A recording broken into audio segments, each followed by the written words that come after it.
SuperTalk Mississippi Media production. Have you been seriously injured?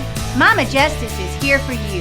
Our medical team partners with top-notch doctors, surgeons, therapists, and urologists, ensuring a comprehensive recovery journey. If you've been injured, call Mama Justice today. We're here for you. I'm Steve Azar, and I'm on the other side of the microphone, meaning I'm asking the questions this time, and oh, have mercy for the airwaves. I spent 20 years in Music City, wrote and made some hits, traveled the world, and then moved my family back to the birthplace of American music and where the magnolia trees prosper. And now every time I put my feet on Mississippi soil, when I'm off the road, well, I'm at peace. On this show, it's all about hearing the stories straight from the mouths of the friends I've made along the way, their journey to success. Heck, there might be someone on, I don't even know, but you know how us Mississippi types are. We tend to take well to new company. In a Mississippi Minute, all 60 of them. I'm Steve Azar. It's just like that muddy river, moving slow. Ain't no worries, it's how life goes, baby. In a Mississippi Minute. That's right. Hey folks, time for another In a Mississippi Minute. Grateful into my 8th year, as I say every once in a while, reminding you all that really appreciate you guys tuning in. Appreciate my team at SuperTalk, having the time of my life, learning to listen. It's a beautiful, beautiful thing. And also reminding you that my pals are over there in Macon, Mississippi, producing the catfish. Go to superiorcatfish.com, homegrown here in Mississippi. That says it all. And visit Mississippi.org. Celebrate a road trip with your loved ones and fall in love with Mississippi all over again. It's a beautiful thing. All right, my guest today, well, let me back up for a second. I was traveling down a glorious Mississippi highway few weeks ago, heard a very familiar voice on Super Talk with our pal Richard Cross. The topic was so interesting, something that I know quite well, but not nearly as well as today's guest. But I thought it'd be a great idea to even go further into it and also help you guys to get to know better the man that I know and love. My guest today is the chief engineer of the Mississippi Levee Board. He's originally from my hometown of Greenville, Mississippi, and graduated from Auburn University in 92 with a civil engineering degree. He worked for W.L. Burrell Engineers, PA, a consulting civil engineering firm in Greenville prior to his coming to the Mississippi Levee Board in 1999, which brings us to a big discussion today. As assistant engineer, he was named chief engineer back in 2004.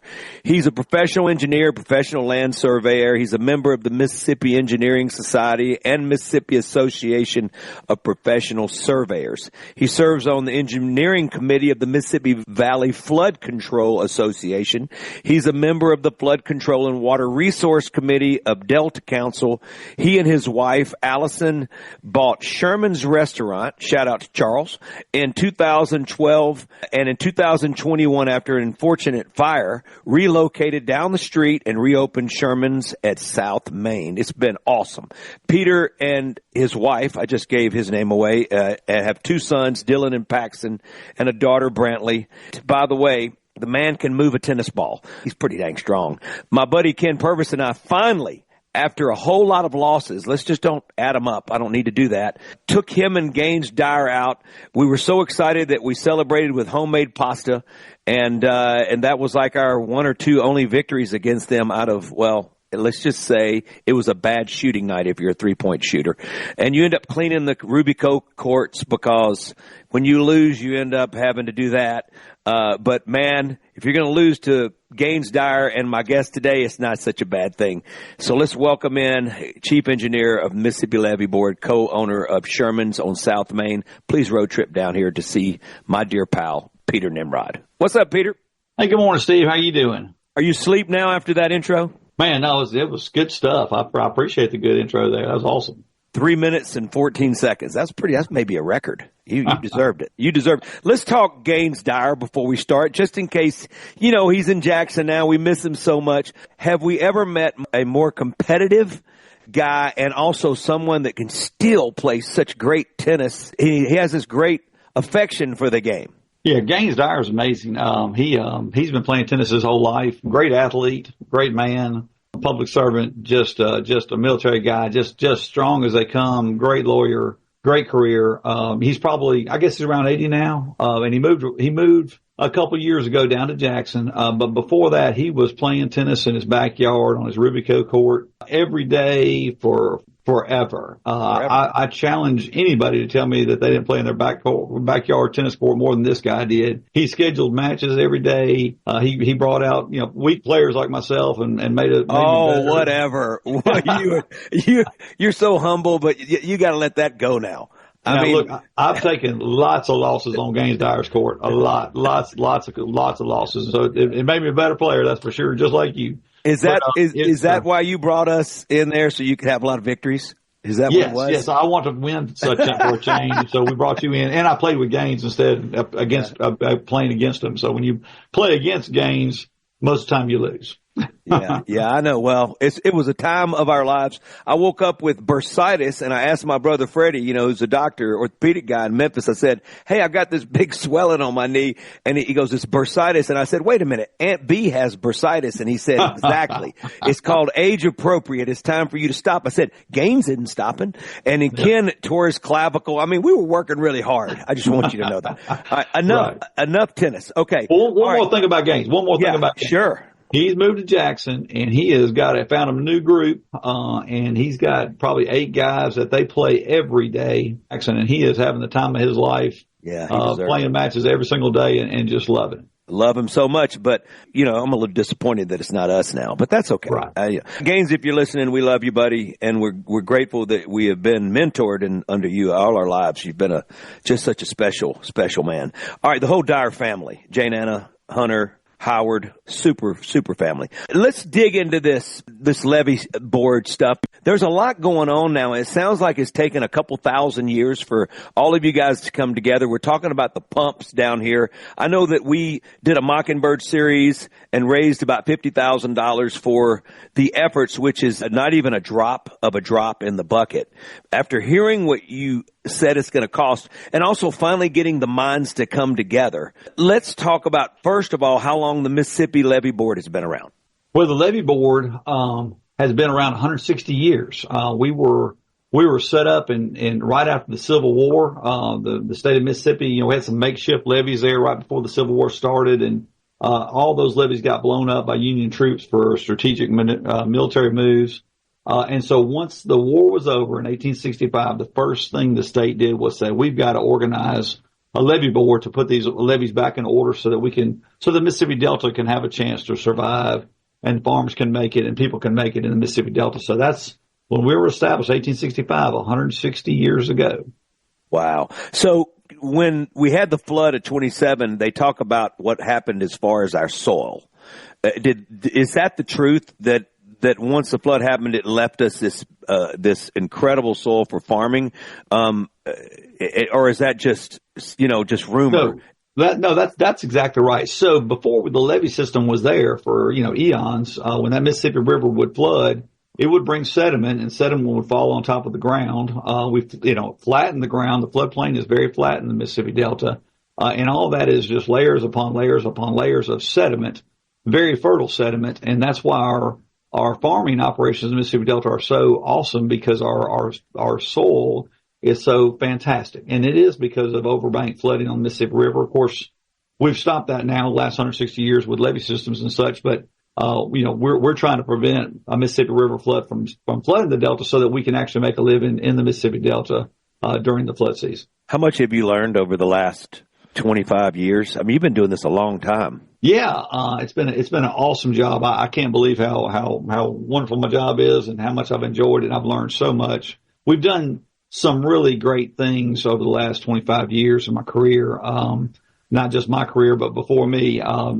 We've raised, we after the 73 flood, high water in the Mississippi River, they reevaluated our levee system and found out that we had about 70 miles of deficient levee. And today we've finished 51 miles today, got it complete. We got another 14 miles on a contract, and we only have about 5 more miles to go on the mainline levee. So, a lot of great stuff. In fact, I figured it up the other day. we have done $176 million worth of improvements in just the Mississippi Levee Board district on our levee system, whether that's levee enlargements or whether that's berm projects or seepage control projects such as relief wells. So a lot of things happen. 2011 flood was a major flood for us. Sure. And when you look at that 2011 flood, we had about 12 problem areas. And when that flood was over with, we asked the Corps to, hey, come in here and permanently fix these solutions. Put a permanent solution in place to fix all these little problems that we had. And lo and behold, they all got done. So they started in late 2011 and finished up late 2015. They put in, they fixed 11 problem areas for us.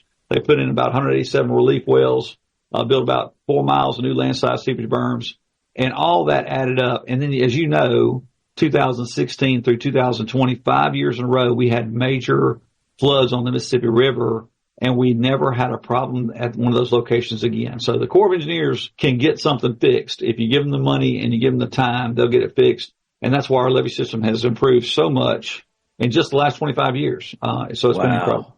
Superior Catfish, it doesn't need to improve at all. It just needs to be on your plate. Go to superiorcatfish.com. Visit Mississippi.org. Celebrates who we are. Take a road trip with your loved ones. Peter Nimrod, co-owner of Sherman's on South Main, with his wife Allison, and chief engineer of the Mississippi Levee Board. We'll be right back. Don't go away. Hey, you don't know a thing.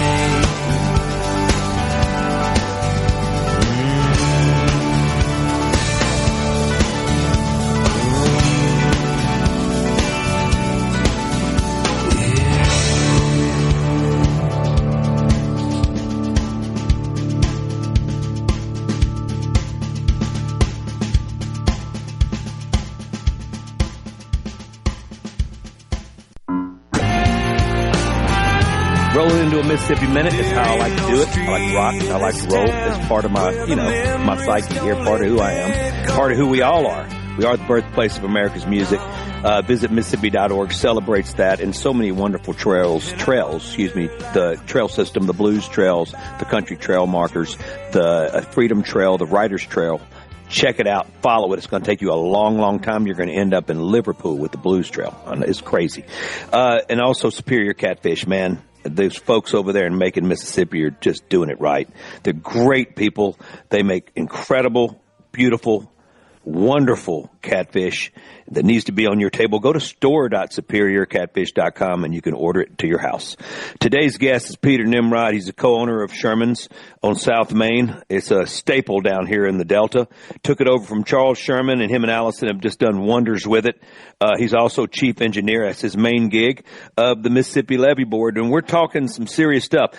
Peter, in 1927, we had the flood. How did it change the levee system? That's a great question, Steve. So it really was a big deal. So from 1865 until that 1927 flood, the Mississippi Levee Board, along with all the other levee boards along the Mississippi River and the lower Mississippi River Valley, all kind of competed against each other. We all wanted to make our levee bigger and badder than everybody else's. We're trying to beat Arkansas. We're trying to beat Louisiana. If their levee fails, we're good. If our levee fails, they're good, all that kind of stuff. So it was this competition thing going on with no collaboration whatsoever. So 1927, not only did we fail here in Mississippi, the last time we've ever had a levee failure was in 1927, almost 100 years ago, but everybody else failed too. So it was Arkansas, Louisiana, Tennessee, the whole lower Mississippi River, had failures in Missouri, everywhere. So, that was a huge flood. 700,000 people were displaced from their homes. You had 162,000 homes that were flooded. 16.6 million acres flooded. It was a project in 1927 that had a $1 billion in property damages back when the federal budget was $3 billion. So a third of the federal budget we saw in this thing. So it'd be like a $1 or $2 trillion event today. So huge, devastating thing. So Congress woke up and said, oh my goodness, this flooding in the lower Mississippi Valley is caused by 41% of the continental United States drainage coming on top of them. So they said this is a federal responsibility, and they passed the Flood Control Act of 1928, which set up the Mississippi River and Tributaries Project. And not only did it raise our levees 10 feet on average, but it also built floodways, made channel improvements and also tributary basin improvements as well. And so this big comprehensive flood control act from 1928, we're still working on that today. It's been that long. Unbelievable. But it's a game changer because the Corps of Engineers now designs the levee system, and it's uniform on both sides of the river. So we're not superior to Arkansas, Louisiana. Nobody's superior to us. We're all in the same boat. We're all designed to defeat the project design flood, which is the worst case scenario flood you can conceive of. So that is our role here at the Mississippi Levee Board, is to be a partner with the Corps of Engineers on that. So we maintain 212 miles of levees and about 350 miles of interior streams. And the first real test of the Flood Control Act 1928, this Mississippi River and Tributaries Project, was the 2011 flood. 11 flood, right. Exactly. Right. And 2011 was past 26% more water than the 1927 flood. So it was a huge event, yet nobody's levee failed and nobody died. It was a tremendous success. Wow. Okay, so let's talk about when your budget is $3 billion back in 27 or 28, and Congress passes something so so huge, right? So large compared to their budget.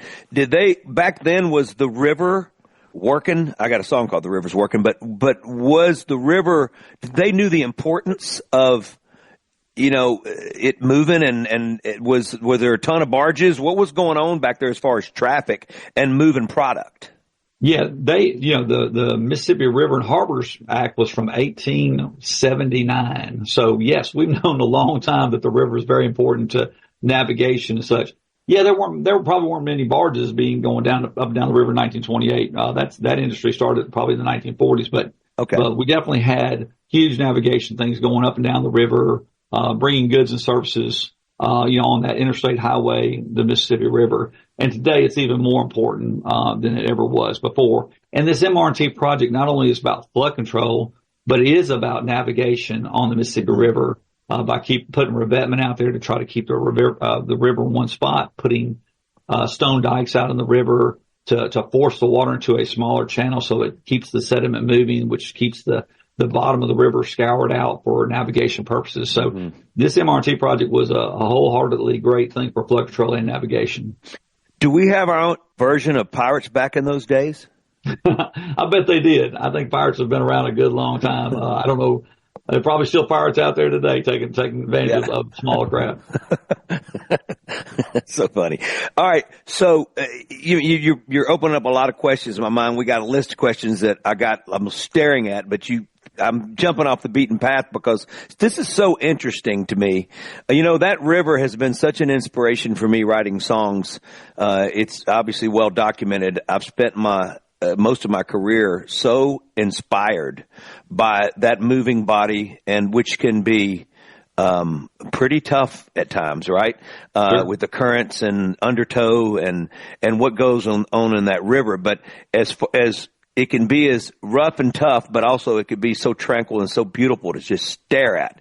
And I'm always just inspired and blown away by it, and by our towns, our neighboring towns and the towns in Mississippi. So it's been my entire career. It's given me a life. So I don't take it lightly, ever take it lightly. But now to understand even deeper meaning, your knowledge is so vast. There's so much information you're blowing out of that brain of yours. I guess it takes a career and a lifetime to understand it, but you're so articulate with it. And I hope our listeners are really digging it, because I'm totally digging it. Let's talk 2011 flood. Just go in a little deeper, because I moved here then. And I remember going, oh my goodness. I mean, obviously a lot of folks at Catfish Point, Huntington Point, a lot of the places that have the hunting land and all that, people were underwater. Yeah. So they were on the wrong side of the levee. Right. Yeah. If you're on the protected side, you're good. If you're on the unprotected side of the levee, you're going to see the wrath of the Mississippi River for sure. So 2011, was one of those things where you go, you kind of say, God, hey, you really want this? you really want me here? I mean, what's the deal? You learned a lot. So yes, 2011 was something else. It was, way higher than we had seen in 1973, way higher than we'd ever seen since then. We thought 2008 was was tough because it was close to 1973 flood levels, but 2011 blew it away. And like I told you, it passed 26% more water than the 1927 flood. Okay. We got out there and did things we've never done before, ever. We closed off Central Street and Main Street with sandbags, which we've never done before. It's the lowest spot on our mainline Mississippi River levee is right in downtown Greenville, Mississippi. And we thought, well, the forecast is getting it pretty close. Let's go ahead and close it off just in case. And that's what we did. And then we knew we had 3 problem areas on our levee system. And of course, those became huge problem areas for us. But then we also found, 8 more, it's 9 more. And so we ended up with 12. And so we were out there like Spider-Man, putting sandbags around everywhere, putting in temporary measures in place. The Corps of Engineers jumped in and helped us on a couple of real problem areas for us. We were all over the place, and it was some nights we never slept. We just kept on working throughout the night. Wow. Yeah. We did a lot of stuff that we needed to pass that event. We didn't need to lose the levee in any way. And so we worked our tails off there for a month or so. And then the good Lord crested that flood and it started to go down. Yeah. And we could rest or relax again. But once the flood was down, we went straight to the Corps and said, hey, we got to get these problem areas fixed. We can't go through another flood event like this again without this getting fixed. And to their credit, they jumped out there. Congress gave us a bunch of money to fix all the problems from Cairo, Illinois to the Gulf of Mexico. And we took $11 million of that $802 million appropriation and spent it here in the Mississippi Delta and fixed our problem area. So it was awesome. And to see it work in 2016 through 20, it was amazing. Amazing. Peter Nimrod, my guest today, incredible co-owner, Sherman's with his wife, Allison. They're both such wonderful, wonderful folks. Chief engineer, Mississippi Levee Board, Superior Catfish. There's catfish, there's Superior Catfish. Go to superiorcatfish.com and visit Mississippi.org. Celebrate your Mississippi. I'm Steve Azar. Somewhere in this loneliness, I'll find me. I'll find me. I'll find. There ain't no streets.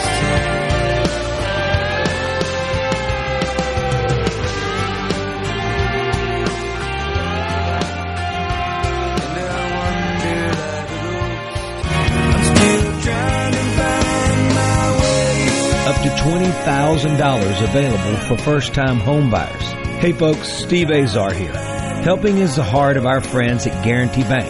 They offer programs like the Home Buyer Equity Leverage Partnership Grant that can assist qualified first-time home buyers with up to $20,000 towards down payment and provide home ownership counseling to empower you on your journey.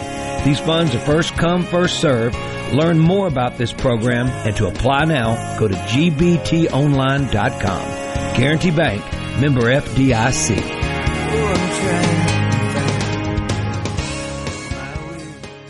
From the Seabrook. In a Mississippi Minute with Steve Azar. Right here on SuperTalk Mississippi.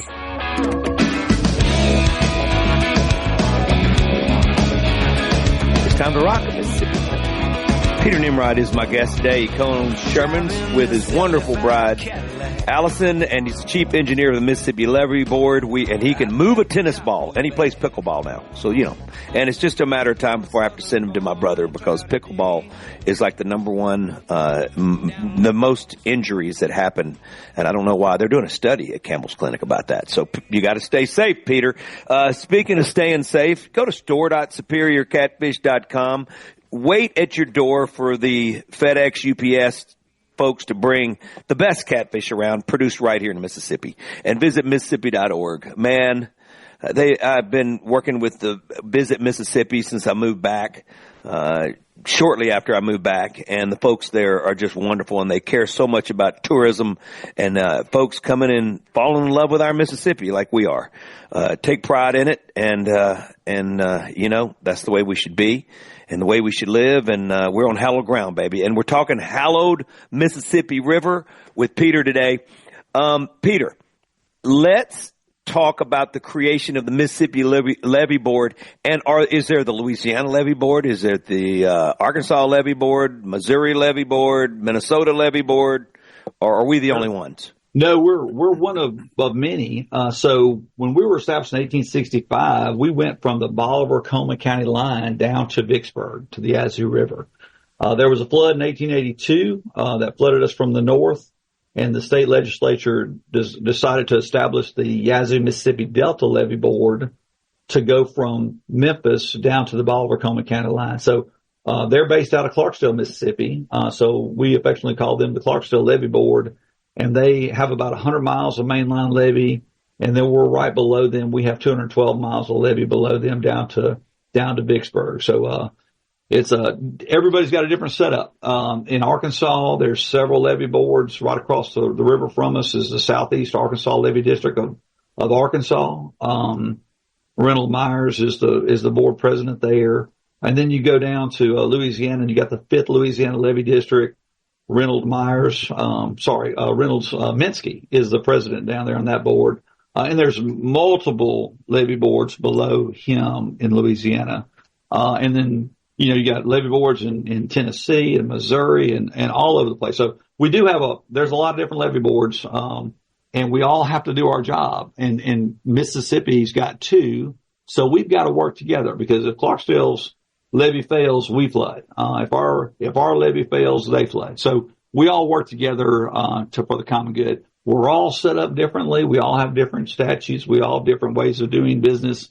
But at the end of the day, it's all there to maintain that levee, to make sure that we can pass a major flood event. What improvements have been made to our levee system since you guys started to exist at the Mississippi Levee Board?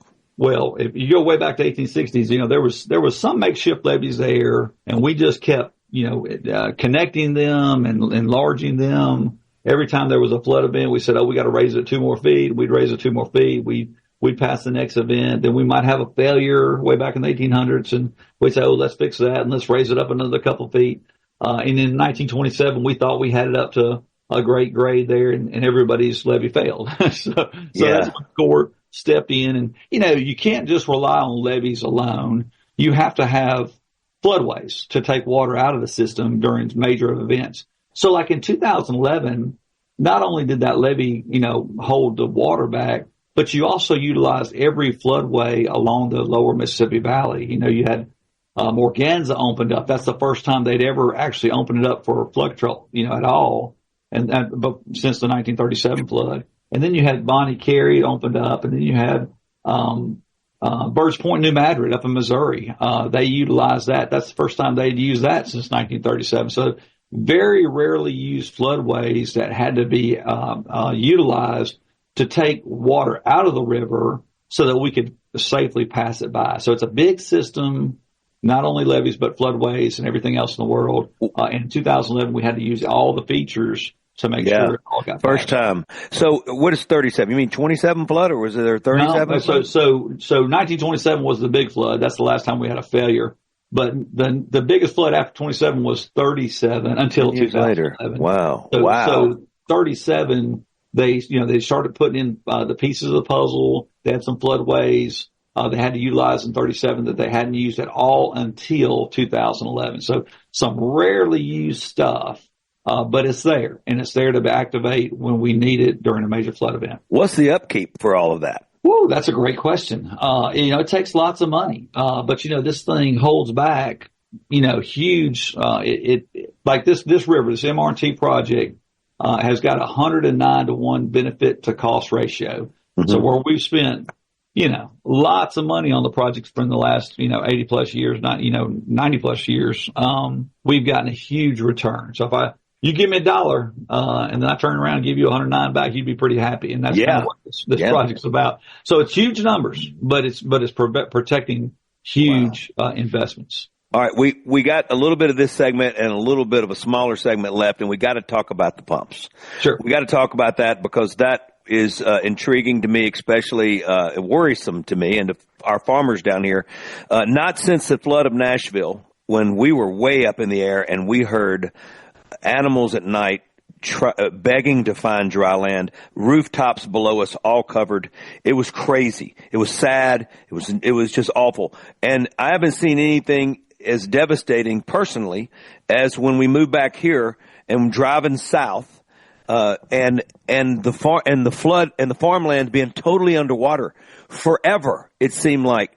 And it was awful. It was awful to see this. So, obviously, the pumps we talk about the history of the Yazoo backwater pump project first. Why haven't the pumps already been built? It sounded like there was a lot of meeting of the minds that never came together, and they're finally coming together. So I'll leave it to you now to take us home on this segment. Sure. Yeah. So the Yazoo backwater project was actually authorized in 1941. Okay. So that's 84 years ago. Okay. So they knew there was another floodway that was going to be put in on the Arkansas-Louisiana side called the Eudora floodway. It was going to take water out of the Mississippi River above Greenville, and it's going to give us protection here in Greenville and South Delta. And then in 1941, Arkansas and Louisiana said, we don't want this floodway anymore. And so Congress said, okay, but you're putting more water on Mississippi. So that's when the Flood Control Act of 1941 authorized the Yazoo backwater project, consisting of backwater levees, drainage structures, and pumps. So they really didn't start on the project until really the 1960s, okay? They started building the levees, building the drainage structures. They were getting close to getting it done in 73 when that big flood just wiped them out. And all of a sudden they said, hey, we got to hurry up and get this done. So by 1978, they completed the levee system, the backwater levee system, and the drainage structures. And the last thing to do was the pumps. And so they started working on the pumps in 1986, started building a project, and it got stopped by a political move. They put cost sharing on the project. They did some funny stuff, and one project in America was affected. It was the Yazoo backwater project. Basically stopped it for 10 years until we could finally get the cost sharing off the project. First of all, you got to understand this is not a unique situation. Okay. There are pumping plants everywhere in the lower Mississippi Valley. There's all kinds of basins that are cut off by the river. When the river rises, they cut off drainage structures and backwater levees, and they have pumps. So everybody's got a pump. Everybody's got a pump, big pumps. Mississippi's, it just does not. So we started again in the 2000s and trying to get this pumping plant going. We gave up a lot of protection, smaller pump, higher pump on elevation, trying to please the environmental community, letting it flood more so that, we could get this project built at the end of the day. And then in 2007, we thought we were moving again. And lo and behold, the EPA jumped in and said, we don't like it. We vetoed the project. And so all of a sudden we lived under this veto until the 2019 flood. And the 2019 flood was the eye opener. Okay. It was 548,000 acres flooded. 686 homes got flooded, 3 highways underwater. And this was not a flood that lasted 3 days. It lasted 7 months. 231,000 acres of cropland couldn't be planted. It was a economic disaster. It was a environmental disaster. The wildlife all perished. The deer, the small rodents, we lost a whole generation of animals down there. And that's what people saw. And when people saw that, they finally figured it out. They finally figured out why we need the pumps. It's not just for farmers. It's not just for peoples with homes, but it's for the wildlife. It's for the environment. It's for the trees. And everybody got on board and tried to make this work. Wow. Okay, Peter Nimrod. I'm Steve Azar, SuperiorCatfish.com. Check it out. Visit Mississippi.org. Oh, baby. Plan a road trip with your loved ones. We'll be right back.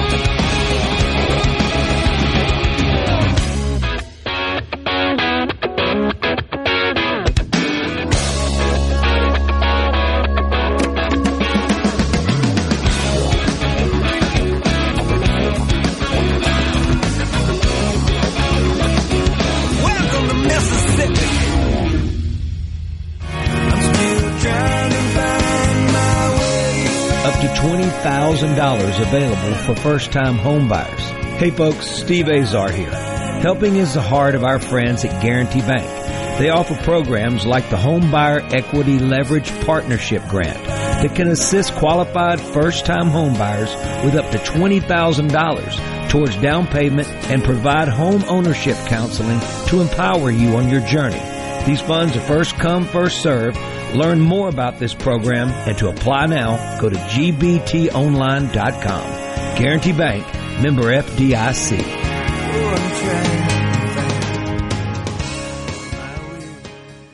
Are the trees and shrubs running your yard instead of you? Let the tree professionals at Baroni's Tree Pros take out your problem limb by limb. Baroni's Tree Pros is your complete tree, shrub, and stump removal service. No job is too big for the tree professionals at Baroni's Tree Pros. And with our superior cleanup, you can't go wrong. Baroni's Tree Pros, 601-345-8090. 601-345-8090. That's 601-345-8090. Or online at baronestreepros.com. That's baronestreepros.com.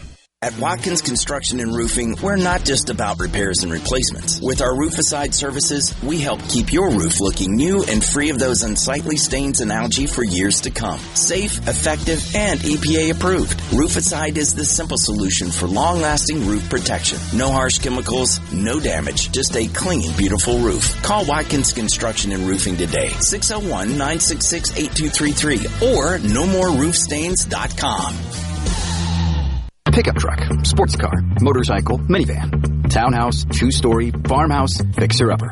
What you drive and where you live is different for everyone, so it's important to have insurance that fits your needs and is just right for you. At Shelter Insurance, we understand that, which is why our agents help you design a comprehensive auto, home, and life insurance plan. Insurance that fits just right. Jamie Creel, Shelter Insurance. Come see why we're more than just an agent. Proudly serving the Jackson metro area and the great state of Mississippi. Give us a call at 601-992-6000. As we say goodbye to the year that was 2024, the remaining inventory at Frederick Sales and Service has got to go. With huge discounts and rebates on top mower brands like Exmark, Hustler, and Steel, plus Yanmar tractors and UTVs, you can buy now for the absolute very best deals. You can buy now and pay later or even get 0% financing. The 2025 models are rolling in, and we are ready to make some deals before springtime. Call Frederick Sales and Service on Highway 471 in Brandon for details. TrustCare is a proud sponsor of Ole Miss Athletics. When you choose TrustCare for your urgent and primary care, you win. TrustCare clinics are staffed by friendly, experienced providers and open late. Walk in today or schedule your appointment at TrustCareHealth.com. TrustCare. Feel better, faster. Frisco Deli, serving giant sandwiches, award-winning rib plates, and original recipe catfish with a family-friendly atmosphere. Open 10:30 a.m. to 8 p.m. Monday through Friday. Frisco Deli, we have something for everyone. Located just off Pearson Road on Phillips Lane in Pearl. Come see us. Hey, this is Bob. Just walked into ESI Supply. James, y'all are the headquarters for cut-resistant gloves. Yes, sir. We carry multiple brands, Radians, MCR, and Hex Armor. We got cut-ready gloves from A1 to A9, coated and leather, with impact and without. ESI Supply is your protection headquarters. Stop by and see them at 111 Aerosmith Drive in Richland, or give them a call at 601-933-4910. That's 601-933-4910, or online at esisupply.net. That's esisupply.net. For over 100 years, Mississippi Land Bank has been one of the premier lenders for land in the northern 32 counties of Mississippi. For more info, visit mslandbank.com. Looking for something fun you and your family can do this weekend? Join Rebecca Turner every Wednesday from 2 to 3 p.m. during Good Things to learn more about statewide events and happenings. Sponsored by the Mississippi Main Street Association. This is professional ball player and former Mississippi State Bulldog, Jake Mangum. I wouldn't be where I am today without the love and support of my family. It's critical to have people around you that are always on your team. The outstanding folks at Farm Bureau do just that with their competitive rates and exceptional customer service. Be a part of the team that rallies around you. It's time to join Farm Bureau. Visit favrates.com for great rates on home and auto insurance, or find a local agent at msfbins.com. Farm Bureau Insurance. Go with the home team. In a Mississippi Minute with Steve Azar, right here on SuperTalk Mississippi.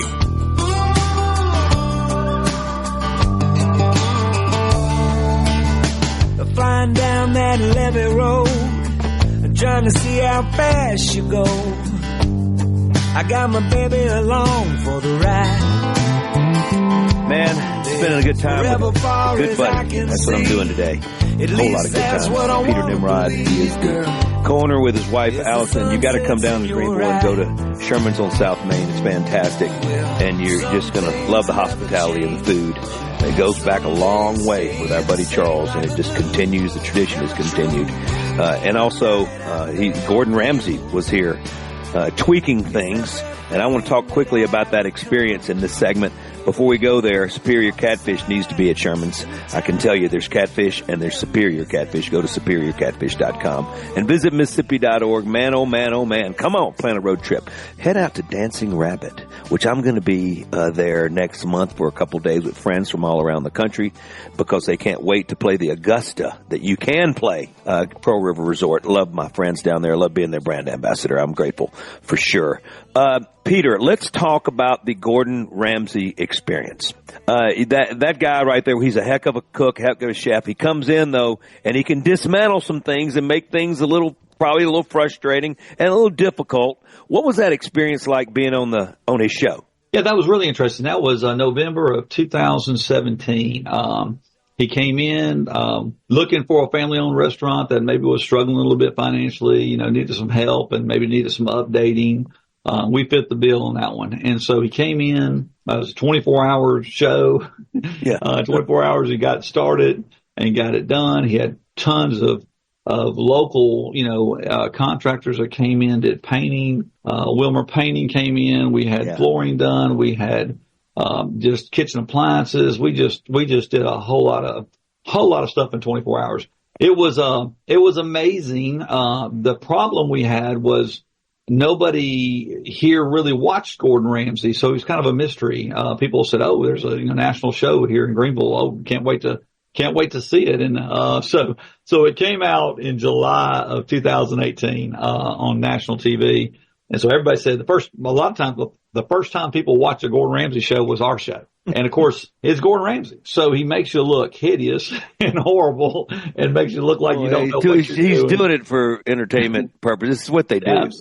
Absolutely. Right, absolutely. Right, and so right. I think, unfortunately, we had some people kind of appalled by the whole thing. At the end of the day, of course, he made things better. The place looks so much better. The funny thing is, when you look at our numbers, the year before the show aired and then compared it to the year after, we actually went down about 14% in sales. So it was a tremendous hit. But why do you think? Well, I think people were taken back by the show a little bit. A little bit used to the way it always was, too. That's right. They didn't like changes, and they didn't like some things that happened in that show. And I understand they did a 1-year boycott, Steve, and then 1 year later they showed back up again. Because they were hungry and they wanted good food. So anyway, it was quite the experience. Something I probably don't want to do again.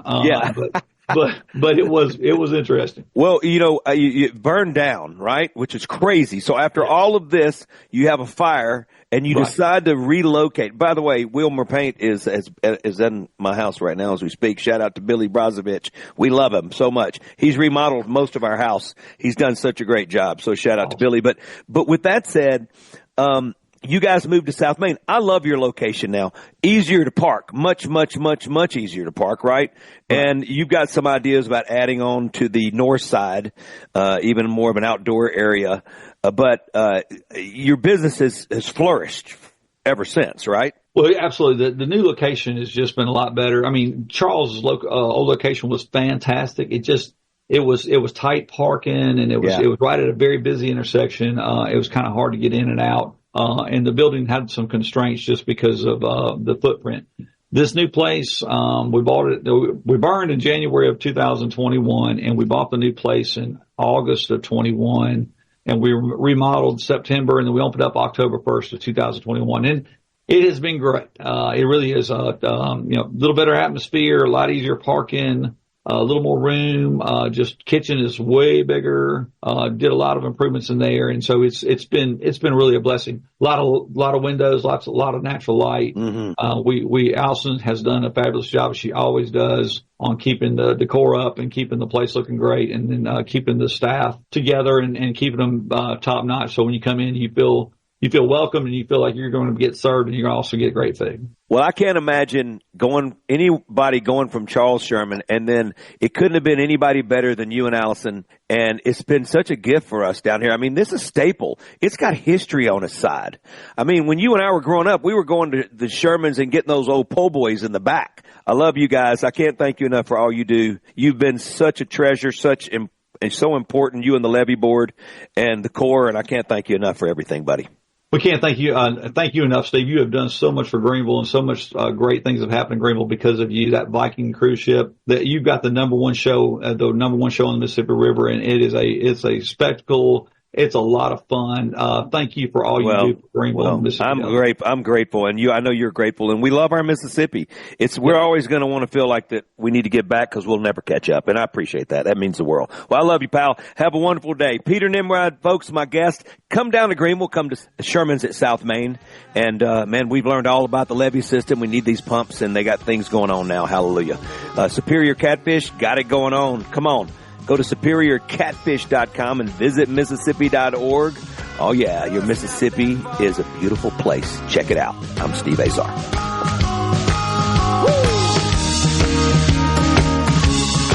I'm Steve Azar. In a Mississippi Minute, all 60 of them, where you can take your sweet time.